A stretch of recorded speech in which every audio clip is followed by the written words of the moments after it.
This is the Farm Monitor. For over 50 years, your source for agribusiness news and features from around the Southeast and across the country, focusing on one of the nation's top industries, agriculture. The Farm Monitor is produced by one of the largest general farm organizations, the Georgia Farm Bureau. Now here are your hosts, Ray DeLessio and Kenny Bergamy. Oh yes, time to get this show on the road. Actually, Kenny B on assignment this week and for the next couple of weeks to be exact, but that's okay. He sends his best regards, told me to say hi to everybody, so hi for Kenny. In the meantime, we have got another great show for you. Coming up, the future vision of peanut value and grading. Just some of the conversation at the recent Southern Peanut Growers Conference. We'll have the complete recap and tell you why peanut exports to Europe are in dire straits. Also on the program, stepped up basis. For years, it's helped countless farmers and their families pass down land through generations. But could it soon be a thing of the past? And if so, how much money would it end up costing landowners? And then later, chances are some, maybe even all of your trees on your property have this scaly-like stuff all over them. What is it? And could it be a sign the tree is dying? UGA Extension Agent Paul PUGLIESE will be along to answer those questions. That and so much more starts right now on the Farm Monitor.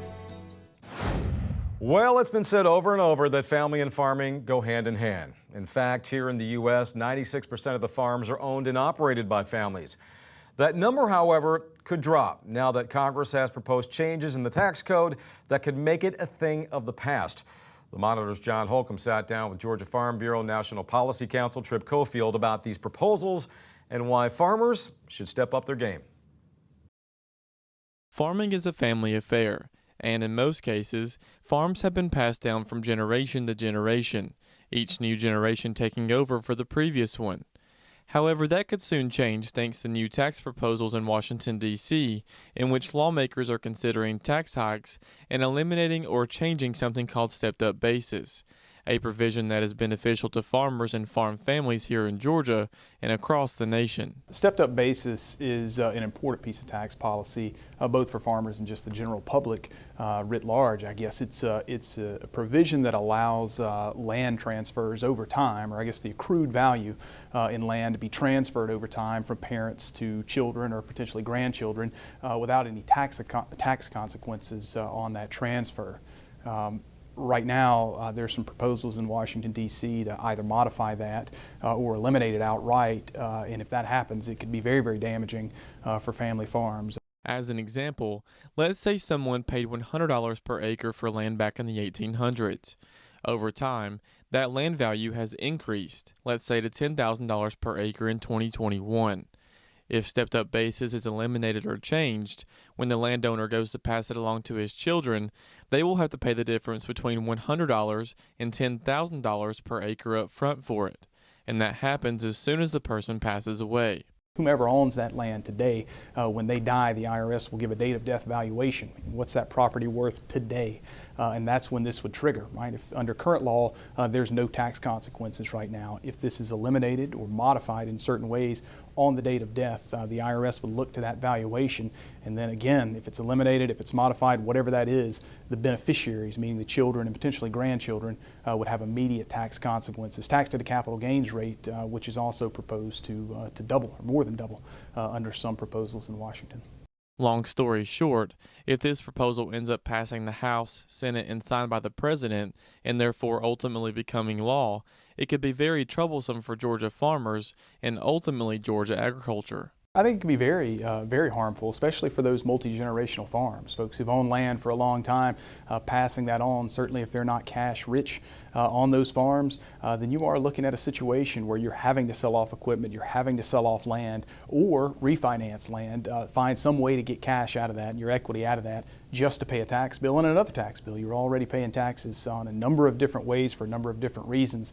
This is an additional one, and to me, it seems like one more incentive, or I guess disincentive, for the next generation of farmers. A lot of those folks looking, thinking, I want to come down to the farm, but in addition to how hard it is right now anyway, and the commodity prices being low and trade wars and all these different things, now I've got to pay a tax bill on the front end before I can even continue on my family farming operation. So I think it has far-reaching consequences for Georgia agriculture.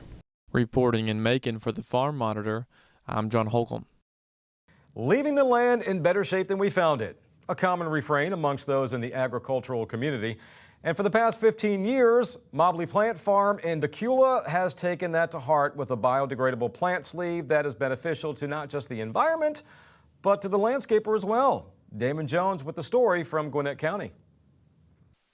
A shift towards more environmentally friendly practices has been seen across numerous different industries over the past few years. However, this plant nursery has been ahead of the game as they switched almost exclusively to biodegradable plant pots nearly 15 years ago. And the result from that decision has been staggering. On a year basis, we probably save 3.6 million of those plastic pots, all right?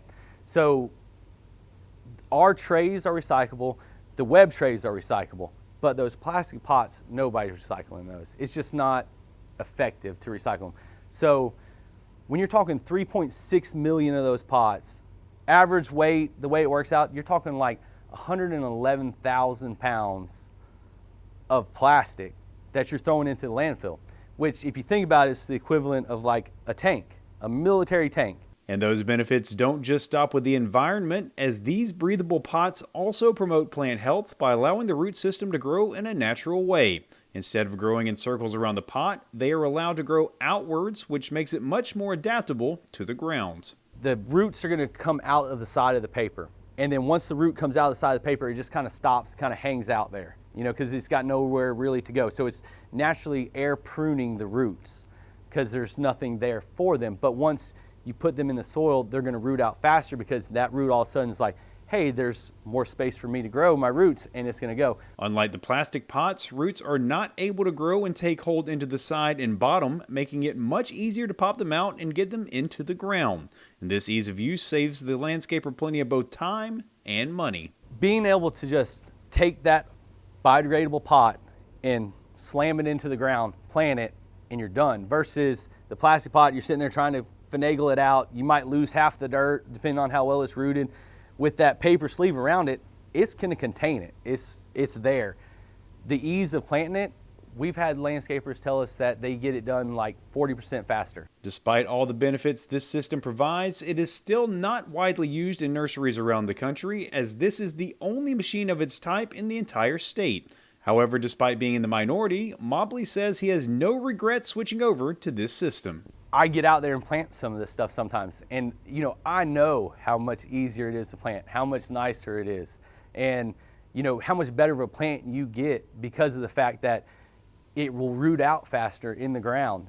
Them being able to root out faster because they're naturally air pruned, the roots, and you know, it just makes the plant happier in life. And that's what it's about. You know, when you can produce a good quality plant and it's easier for the landscaper in the end to be able to sustain that quality of plant out there where the plant's not struggling at the beginning. Reporting from Gwinnett County, I'm Damon Jones for the Farm Monitor.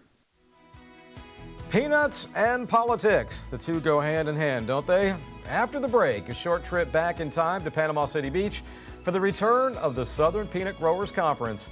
Why one industry expert says we have lost the European market.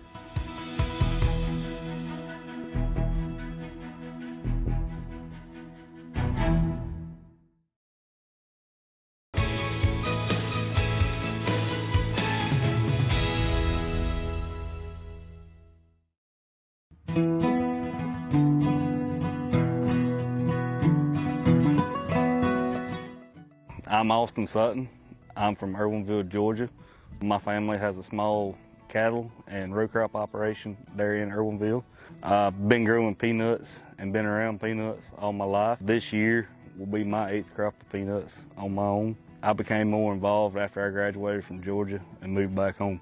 There's no right or wrong way to grow a crop. Every outfit and every operation is different. You gotta figure out what works best for you in order for you to make money. It's not about being the biggest and the baddest and having the most equipment. I like efficiency. If you're efficient at what you do, I feel like you'll be profitable in the long run. If you're not studying and learning and trying to do better, I feel like you're backing up. I enjoy growing peanuts because they are a direct reflection of the grower. I feel like what you put into them or what you're going to get back out of them. It takes a lot of faith and trust in the Lord to grow peanuts. You're sitting there looking for 5 months at a crop. You can visually see it growing above ground, but you can't see what's going on underneath. But it's rewarding when you do get to look at that crop after you're plowing up peanuts and you get to see them shining in a row there. It's just something about it. Don't take no for an answer. There's a lot of negativity around. You'd be surprised at the people that don't want to see you succeed. If there's a will, there is a way. I enjoy being able to work every day with family and good people. Without them, there's no way I'd be where I am today.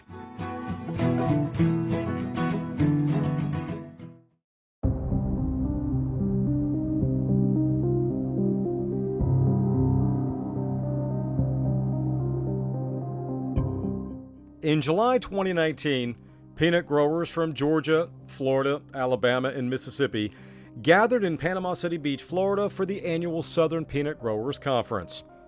The usual things were discussed: research, technology, major issues affecting the industry. But what no one knew at the time or could even prepare for was a global pandemic. It resulted in the 2020 conference being completely wiped from the slate.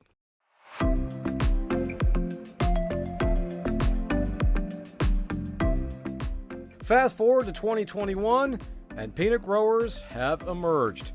A fitting theme, don't you think? Yes, one could say Georgia peanut farmers were feeling nutty about being back in Panama City.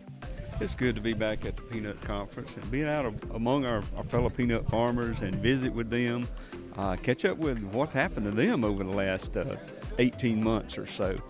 We've got a lot of stories that have happened to us lately, and it's good to visit with our friends and find out what's going on with them. Well, it's been tough, Ray.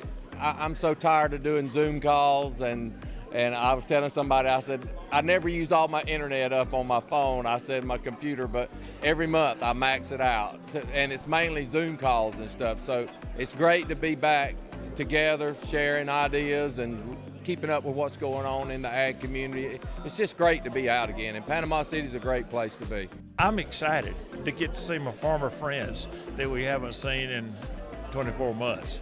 And so that is good. And all the states coming back here, Georgia, Florida, Alabama, of course Mississippi is in it too. For Armond Morris, this year's conference is a bit more significant than in previous years. Back in January, he was elected to his 20th term as chairman of the Georgia Peanut Commission. As grateful as he is to his fellow board members for giving him that title, Morris isn't one to pat himself on the back. The title he cherishes the most is farmer. There's no big I's and little U's. We're all in this together, and it's important that every farmer stays in business. And if it can be good for my neighbor, it's going to be good for Armond. As far as the business side of things, one of the more pressing concerns at this year's conference, the European Union non-tariff trade barrier for U.S. peanut exports. At issue, the union's harsh testing standards, which have resulted in U.S. peanut growers losing an upwards of $170 million in recent years. In the words of Carl Zimmer, chairman of the U.S. Peanut Federation and CEO of Georgia-based Premium Peanut Company, quote, "We have lost the European market." However, Zimmer tells me that both his and other voices will be heard on behalf of Southeast peanut growers. Both Zimmer as well as USDA back up the data that peanuts grown here in the U.S. are not only safe, but some of the highest quality peanuts on the entire planet.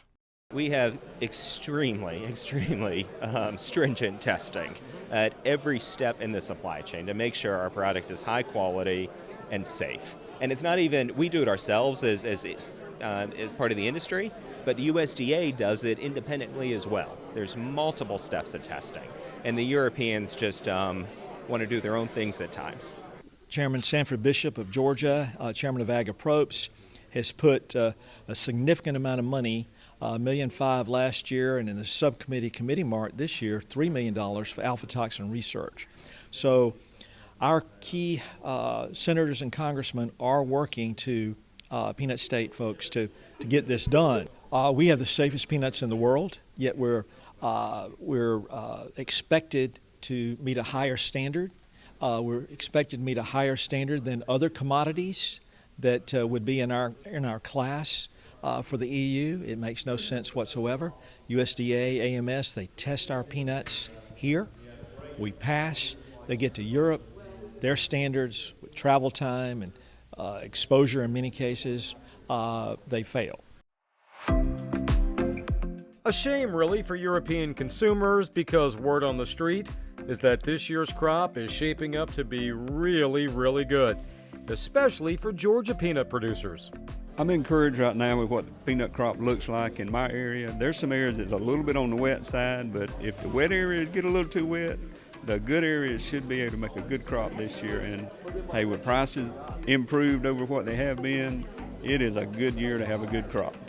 They look really good, and we continue to enjoy the fact that we're small farmers now and are able to get things done timely, and but that's probably a unique situation.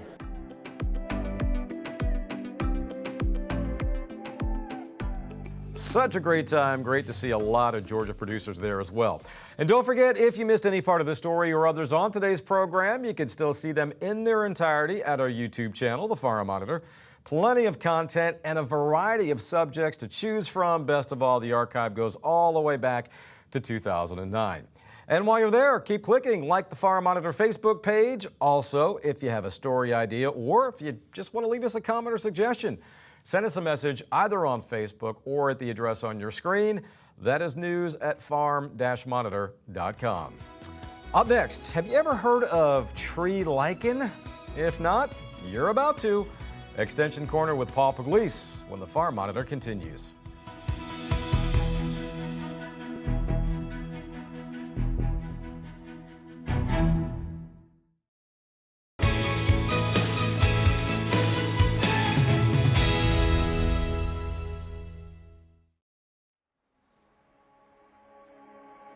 Farmers are always there for each other.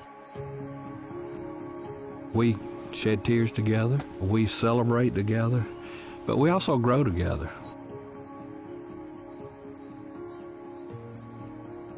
Farm Bureau's meant so much to me and my family.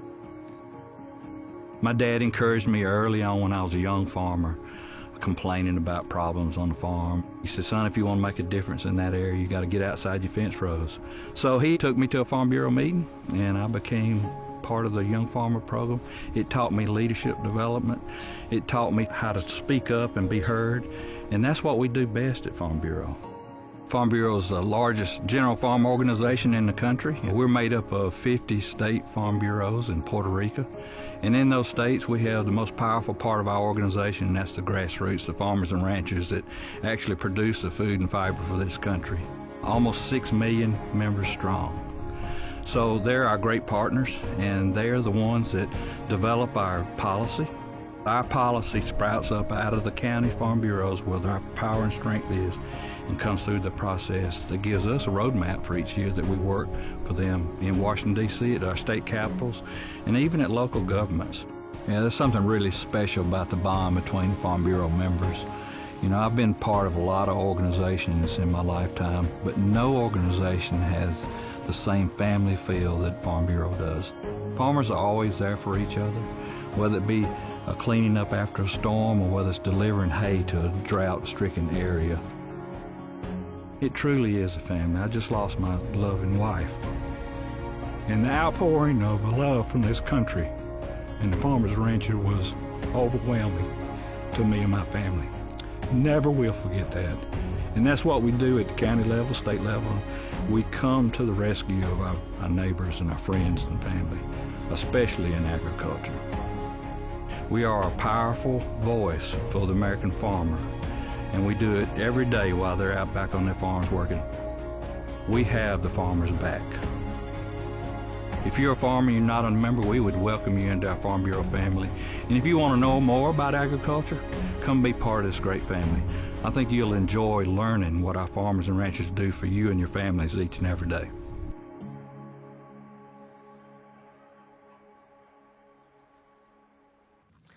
Well said, President Duvall, well said. Finally this week, he is back. The man, the myth, the shrubbery, crabgrass, tree bark, guru of gardens legend, Paul Pugliese, a.k.a. Bartow County UGA Extension Agent and Coordinator, Paul Paul Pugliese. This month, he is looking at an issue often seen right in our own backyards, an issue that in some cases can be a warning sign.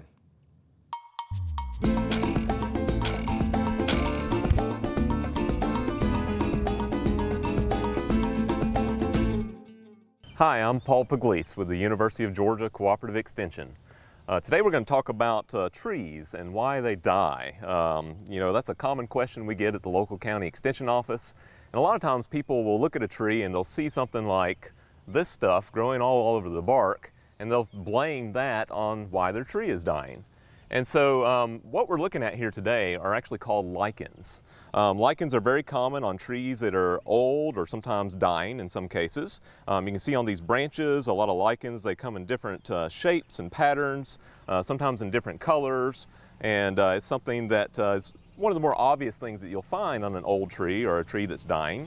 And that's something that, interestingly enough, is not really harmful to a tree. Lichens are actually a combination of an algae and a cyanobacteria, and they actually have the ability to collect light and produce their own food through photosynthesis, just like plants do. So interestingly enough, they can actually grow on just about anything. They can grow on rocks, they can grow on bricks, they can grow on pavement, they can even grow on the bark of your tree. And again, it's the most obvious thing that people see on trees that are already dead or dying, but again, it's not usually the cause. And so we'll see this on shrubs sometimes, old azaleas, you'll find them growing on there. And again, it's a symptom of maybe a problem with that tree, but interestingly enough, it's not the cause of the problem of that tree dying. More often than not, we'll see lichens growing on trees that are what I call parking lot trees, that maybe have a very small area as far as root growth. They're stressed in that environment. Maybe the soil is really compacted in this situation. Maybe there's an old injury or a scar from stem injury or root injury or something like that that has stressed that tree. Even drought stress can catch up with trees over time.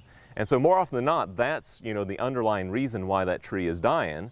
And when it starts to decline, these lichens will start to grow on the bark. And the reason why is because now that the canopy is starting to thin on this tree, there's more sunlight coming through, which allows for the growth of these lichens on the bark of the tree. And so again, it's not something that we worry about. If you have a problem with a tree, you need to figure out what the underlying problem is. Again, one of those environmental issues that we talked about, and try to correct that problem. Keep your tree healthy, and it won't have a chance for those lichens to grow on the bark of that tree. A good thing you should always do is do a soil test to check your trees and make sure there's no fertility problems. Prune out any dead branches that might be dying. Mulch is really important to help those roots stay healthy and conserve moisture around that tree. And of course, you always need to water those trees whenever there's a drought or extended dry period to keep those trees stress-free. So again, a healthy tree that has a big full canopy is going to have less problems with lichens. And again, they're not the cause, they're not the problem, but they could be a symptom of something else that's going on with that tree. If you ever have any questions about tree maintenance, or if you need to have some pruning done, we always recommend hiring a certified arborist. There's a website you can go to look them up called treesaregood.org, and there's a directory on there to find ISA certified arborists. And if you have any questions about your trees, you can call your county extension office anytime at 1-800-ASK-UGA1, or go to our website at ugaextension.com, and continue to follow us on the Georgia Farm Monitor.